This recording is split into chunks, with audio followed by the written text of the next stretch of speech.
नमस्कार साथियों, गणित की इस कक्षा में आप सभी का स्वागत है। आज हम क्या पढ़ने वाले हैं? परिमेय संख्याएं। संख्याओं में हम दो तीन प्रकार की संख्याएं अभी तक देख चुके हैं।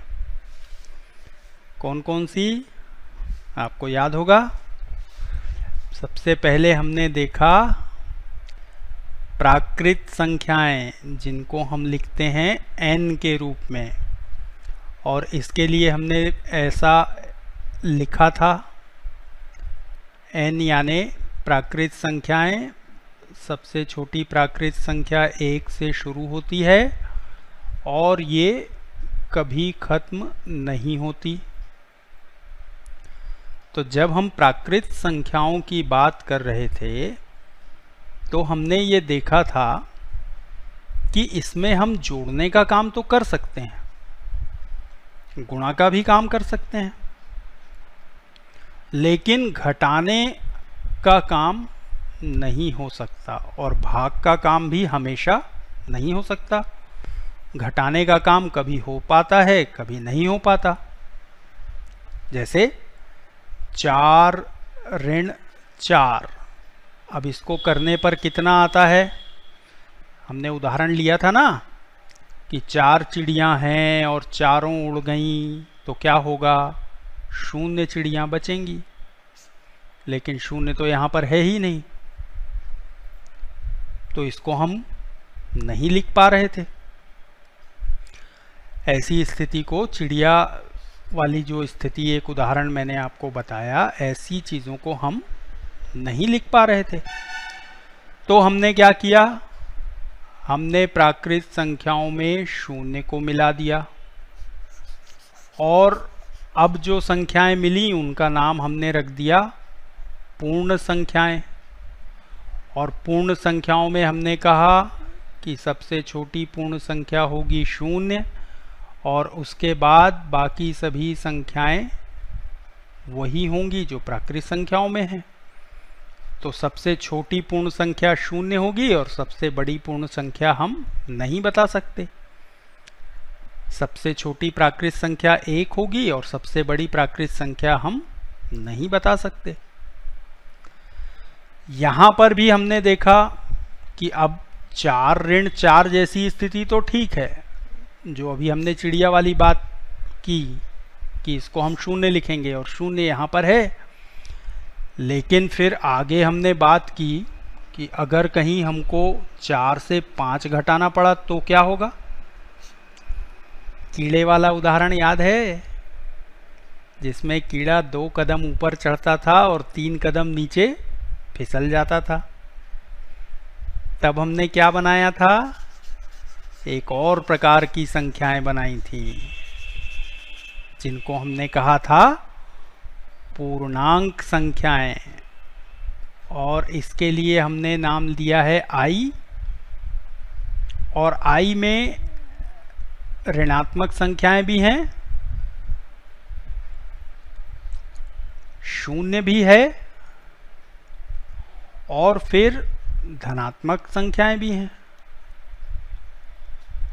तो यहां तक आते आते अब हम जोड़ने का काम कर सकते हैं, घटाने का काम कर सकते हैं, गुणा का भी काम कर सकते हैं, लेकिन भाग में अभी भी समस्या है ना?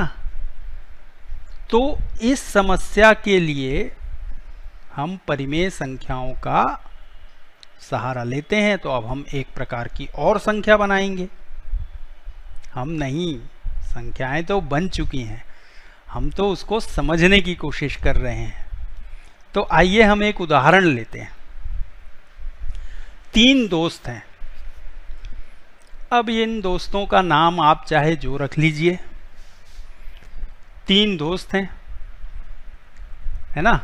नाम आप सोच लीजिए, मैं कोई नाम नहीं बता रहा हूं आपको। अब इन तीनों दोस्तों ने 300 रुपए जमा किए, तीनों ने मिलाए 100 रुपए और गए होटल पार्टी करने, है ना? कहाँ चले गए? पार्टी करने चले गए 300 रुपए जमा करके। दोस्त कितने हैं? याद रखिए हर बात, ये गणित की कक्षा है, यहाँ पे हर बात आपको याद रखनी है। तो 3 दोस्त थे और तीनों दोस्तों ने मिलकर 300 रुपये जमा किए और चले गए होटल। अब होटल में खाए, किसी ने कुछ मंगाया, किसी ने कुछ मंगाया, और बाद में हुआ क्या कि जब बिल मंगाया, पूछा दुकानदार से, होटल वाले से कि कितने रुपए हुए, तो पता चला कि 360 रुपए का सामान ये लोग लेके खा चुके हैं। तो बड़ी मुश्किल हो गई, है ना। 300 रुपए पास में है और खा लिया कितना? 360 रुपए का। अब क्या होगा? भैया दुकानदार को बोले कि हम 60 रुपए बाद में देंगे। दुकानदार जानता था इन लोगों को, पहचानता था, तो उसने उधार दे दिया। चलो, बोला ठीक है 60 रुपए तुम बाद में दे देना। तो क्या हुआ कि 60 रुपए इनका हो गया उधार, 60 रुपए हो गया उधार। अब आपको याद है ना, अगर हमारे पास नगद पैसा है तो हम उसको धन से लिखेंगे, और यहाँ तो पैसा नहीं है, उधारी है, तो उधार को हम क्या लिखेंगे? ऋण। तो ये जो उधार है इसको हम लिख सकते हैं ऋण 60, है ना। इस उधार को हम क्या लिख सकते हैं? ऋण 60। अब जब तीनों ने मिलकर इतने रुपए मिलाए थे, 300 रुपए, तो अब इस उधार को भी इनको बराबर में बांटना पड़ेगा। तो ऋण 60 को हम 3 बराबर भागों में बांट देते हैं, है ना। तो ये जो संख्या बन रही है, ऐसी संख्या हमने पहले कहीं देखी है? ऋण 60 बटे 3 देखी है ना। लेकिन वहां एक बात थी, कहाँ देखी है? भिन्न के पाठ में। बिल्कुल सही, भिन्न के पाठ में हमने ऐसी संख्या देखी है, लेकिन वहां पर अंश में ऋण 60 जैसा नहीं आता था, ऋण नहीं आता था। तो अब ऐसी स्थिति को दर्शाने के लिए हमने एक नए प्रकार की संख्या बना ली है। ऐसा ही एक उदाहरण और देख लेते हैं। वैसे तो ऐसे कई उदाहरण आप खुद सोच सकते हैं, मैं एक उदाहरण और बता देता हूं आपको। 2 दोस्त हैं, सहेलियां भी हो सकती हैं, जरूरी थोड़ी है दोस्त का मतलब तो दोस्त, सहेली भी तो दोस्त है। तो 2 दोस्त हैं, ये दोनों ने मिलके कुछ व्यापार किया। क्या व्यापार किया? चलो मान लेते हैं कि दोनों ने आम की दुकान खोली। काहे की? आम की। पहले दोस्त ने दिए 5000 रुपये मिलाए, और दूसरे दोस्त ने भी मिलाए 5000 रुपये। तो दोनों ने मिलकर कितने रुपए मिलाए? 10,000 रुपये। अब 10,000 रुपये का ये लोग ले आए आम, बेचे। लेकिन बेचने में जितना टाइम लगा, उसमें कुछ आम खराब हो गए। तो बेचने के बाद इनको पैसा मिला कितना? 8,000 रुपये, है ना। बाकी आम तो खराब हो गए। तो बेचने के बाद 10,000 रुपये लगाए थे, बेचने के बाद इनको मिला 8,000 रुपये। तो 10,000 रुपये तो पूरे मिले नहीं। तो क्या हुआ? इनको हो गया घाटा, 2,000 रुपये का घाटा हो गया। अब इस घाटे को, जब बराबर बराबर पैसा मिलाए थे, तो घाटा भी बराबर बराबर बटेगा, और घाटे को हम क्या लिखेंगे? ऋण 2,000। 2,000 रुपये का घाटा हुआ है, तो इसलिए इसको ऋण में लिख दिए।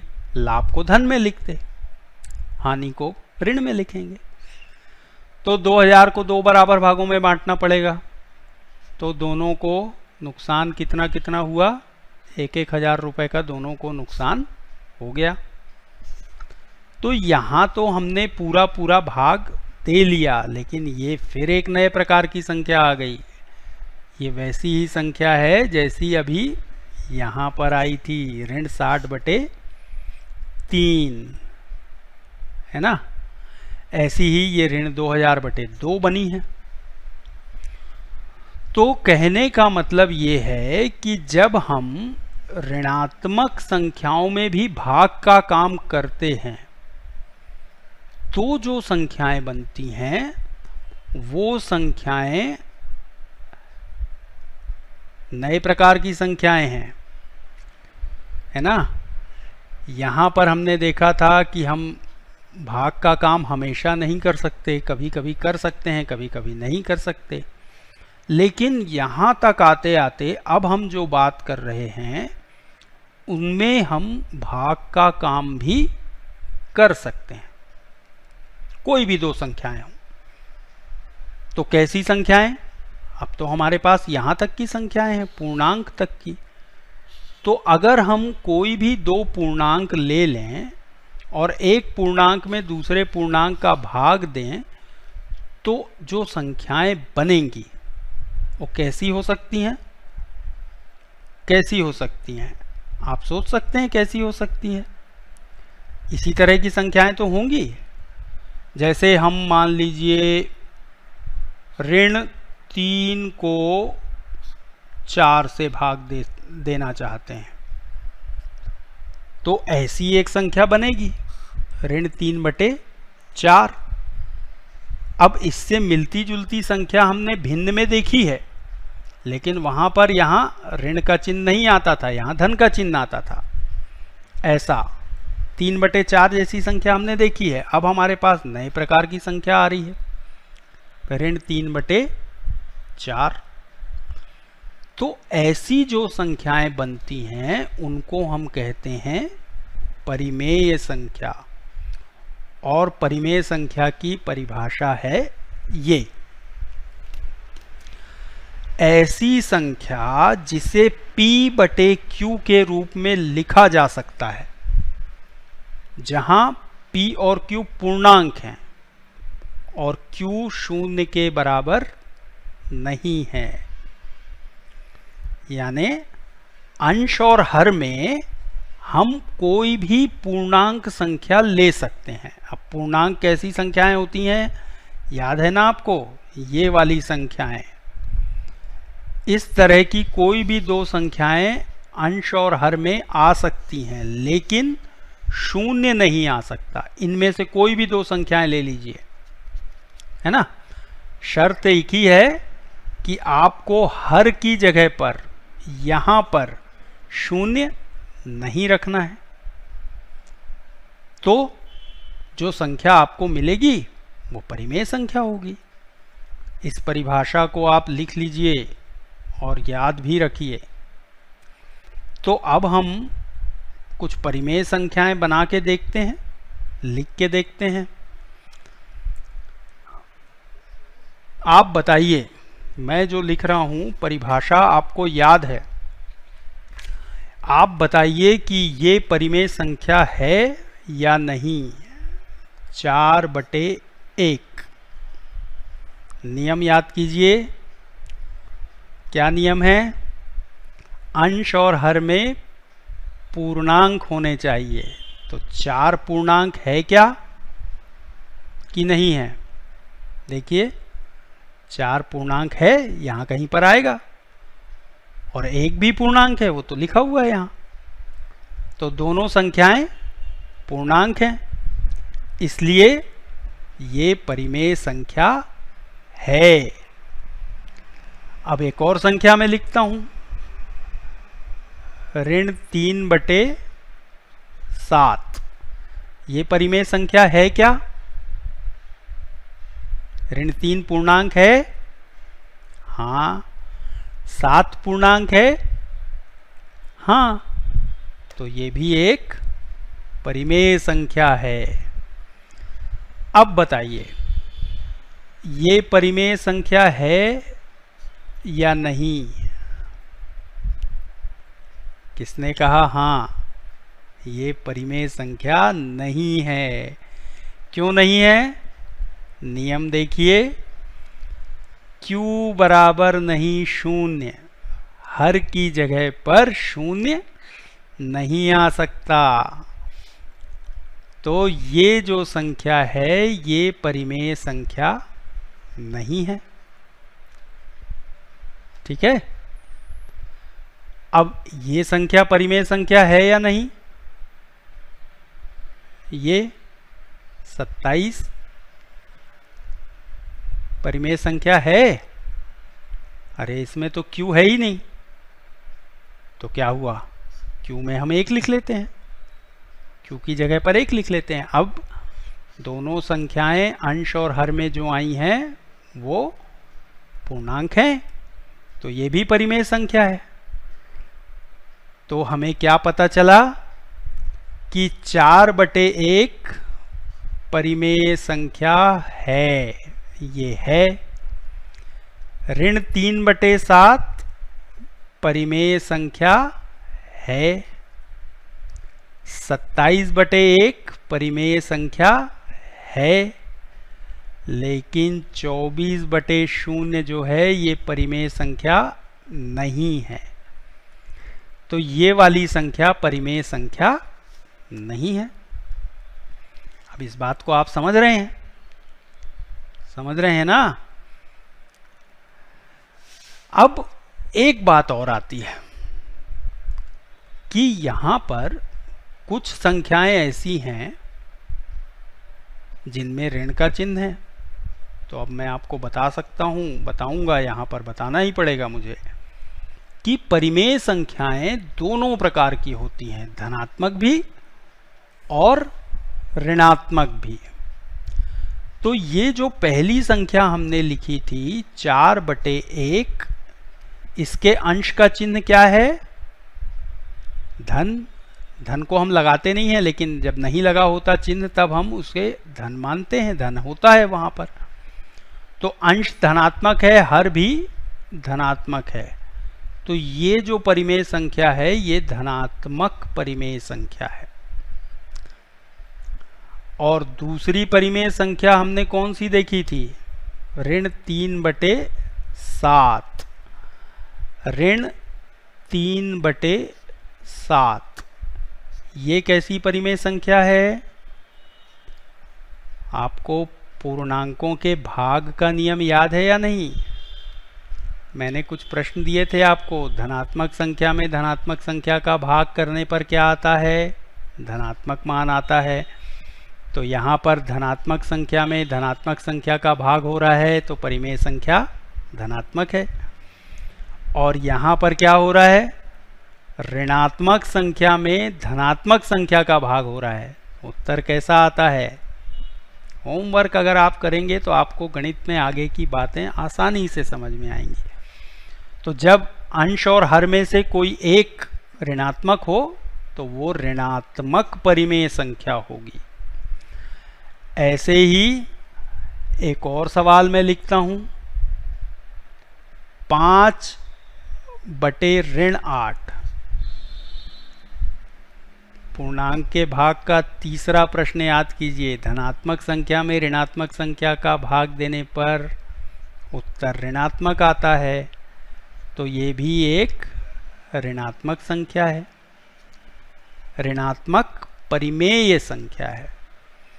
तो पहली संख्या धनात्मक परिमेय संख्या, दूसरी संख्या ऋणात्मक परिमेय संख्या, तीसरी संख्या ऋणात्मक परिमेय संख्या। अब बचा क्या? कैसी संख्या बच गई? चलिए यहीं पर मैं किसी संख्या में ऋण का चिन्ह लगा देता हूं, तो फिर आपको ऋणात्मक परिमेय संख्या का भी एक और प्रकार की संख्या का पता चल जाएगा। कौन सी संख्या बच गई है?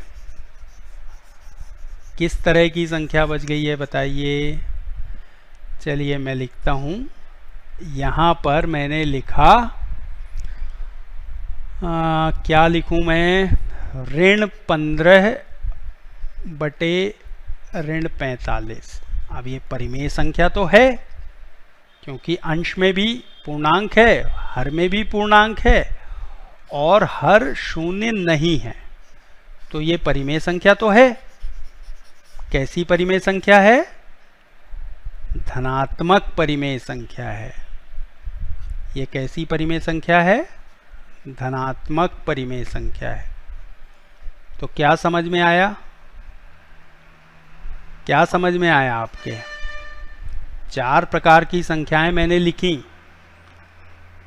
ये धनात्मक थी, यहां पर अंश और हर दोनों का चिन्ह धनात्मक था, और ये भी धनात्मक थी, यहां पर अंश और हर दोनों का चिन्ह ऋणात्मक है।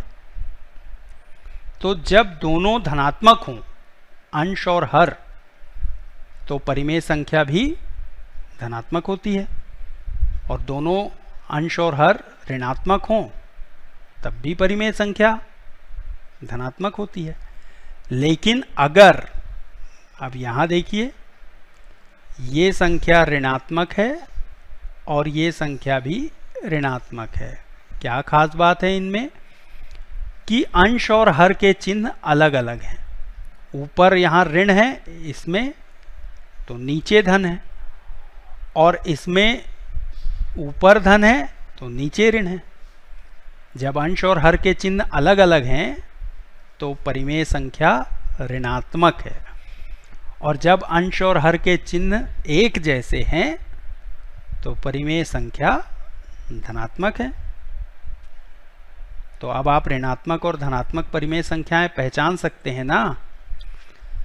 अब आपका एक काम तो ये है कि आप ऐसी बहुत सारी संख्याएं बनाइए जिसके अंश में पूर्णांक हो और हर में पूर्णांक हो, और पहली बात तो ये बताइए कि वो परिमेय संख्या है या नहीं, और दूसरी बात आप ये बताइए कि वो धनात्मक परिमेय संख्या है या ऋणात्मक परिमेय संख्या है।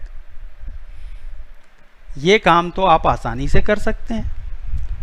तो अब हम कुछ आगे बढ़ते हैं। अब इसमें बहुत सारी बात करने की ज़रूरत नहीं है। परिमेय संख्या क्या होती है उसकी परिभाषा मैंने आपको बता दी। परिमेय संख्याएं कब धनात्मक और कब ऋणात्मक होती हैं ये भी मैंने आपको बता दिया। अब हम एक काम करते हैं। परिमेय संख्याएं जो हैं, आप देख रहे हैं कि ये भिन्न जैसी संख्याएं हैं, लेकिन भिन्न में क्या होता था कि सभी संख्याएं प्राकृत संख्याएं होती थी। 1/2 ये भिन्न थी, 1/3 ये भिन्न थी, 1/4, 2/3, 3/5, 3/4 ये सब भिन्न थी।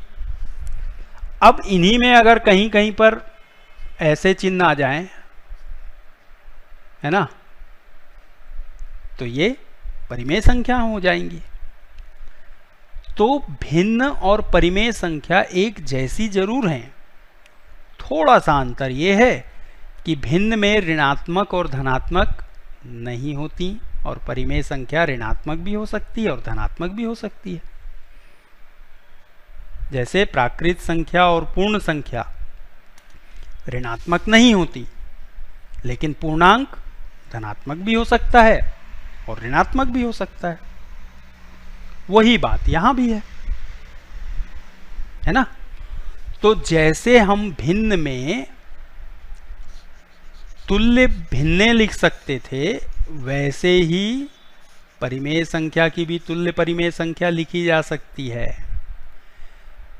जैसे मान लीजिए हमारे पास एक परिमेय संख्या है (2/3), तो इसके अंश में 2 का गुणा करने पर और हर में 2 का गुणा करने पर ऐसा आएगा। तो ये और ये (2/3) और (4/6) ये दोनों तुल्य परिमेय संख्याएं हैं। अब अगर मान लीजिए हम पहली वाली संख्या में ही दोनों में, अंश और हर में, 3 का गुणा कर दें तो यहां पर मिल जाएगा ऋण 6 और यहां पर मिल जाएगा, क्या मिलेगा, गलत लिख रहा हूं मैं, यहां पर मिलेगा 9। तो ये भी तुल्य परिमेय संख्या हुई। अब अगर मैं दोनों में ऋण 2/3 के अंश और हर में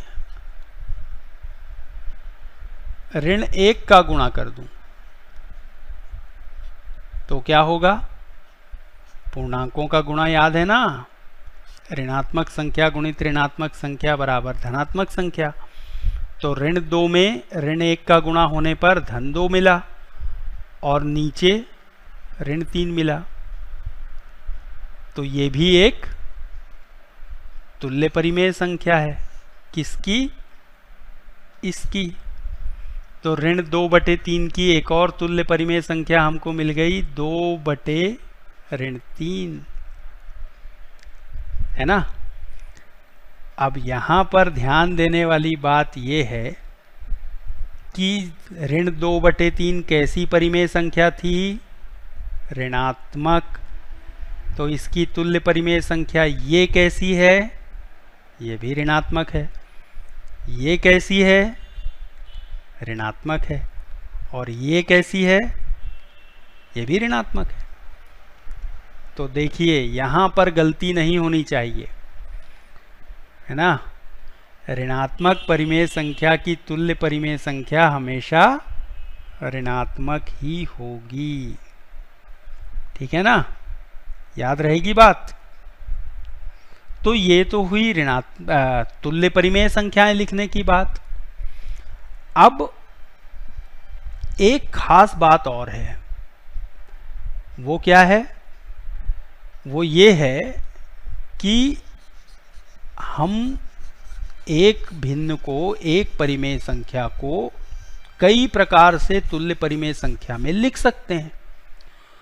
तो कभी कभी हमको जरूरत पड़ती है, जैसे मान लीजिए हमारे पास एक संख्या है 25/40, 25/40 और एक दूसरी संख्या है, क्या लें इसको, 10/16।